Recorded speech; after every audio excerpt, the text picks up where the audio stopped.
இன்னைக்கு வந்து நேபாளுக்கும் சவுத் ஆப்பிரிக்காவும் வந்து T20 வேர்ல்ட் கப் வந்து நடந்திருக்கு. இதுல வந்து சவுத் ஆப்பிரிக்கா அணி வந்து ஒரு ரன் வித்தியாசத்துல வந்து அபார வெற்றி பெற்றாங்க. ஸோ வாங்க என்ன நடந்து விரிவா பார்க்கலாம். முதல்ல பேட்டிங் சூஸ் பண்ண சவுத் ஆப்பிரிக்கா அணி வந்து 20 ஓவர் முடியல வந்து 7 விக்கெட் இழந்து வெறும் 115 ரன் மட்டும் தான் அடிச்சாங்க. சவுத் ஆப்பிரிக்கான பேட்டிங் சைட்டை பார்த்தோம்டா ஹென்ரிக் வந்து 49 போல்ல 43 ரன் மட்டும் தான் அடிச்சிருந்தது. மற்ற வீரர்கள் யாருமே அந்த அளவுக்கு யாருமே பெருசா அடிக்கலன்னா சொல்ல இயலும்.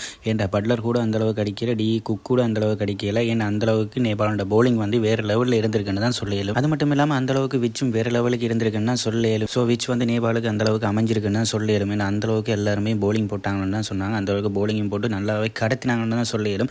சவுத் ஆப்பிரிக்கா வந்து அந்த அளவுக்கு பெருசாக விளையாடவே இல்லை, யாருமே அந்த அளவுக்கு பெருசாக அடிக்கவும் இல்லை. இந்த சவுத் ஆப்பிரிக்கா வந்து மிகவும் ஒரு பலமான அணி வேறு. ஸோ இப்போ வந்து 115 ரன் மட்டும்தான் அடிச்சிருந்தாங்க டார்கெட்டுக்கு. 116 என்ற டார்கெட்டோட களமிறங்கிய நேபாள் அணி வந்து 20 ஒரு முடியல வந்து 7 விக்கெட் இழந்து வெறும் 114 ரன் மட்டும்தான் அடிச்சாங்க நேபாள் அணி. இதனால வந்து சவுத் ஆப்பிரிக்கா வந்து ஒரு ரன் வித்தியாசத்தில் வந்து அபார வெற்றி பெற்றாங்க. எல்லாரும் நினைச்சிருப்பாங்க சவுத் ஆப்பிரிக்கா அணி தோக்க போது நேபாள் அணி வின் பண்ண போது. ஏனெண்டா ஒரு போலில் ஒரு ரன் அடிக்க வேண்டியிருந்தது, ஈஸியாகவே அது நல்ல ஒரு போலிங் போட்டு கடத்திட்டாங்க.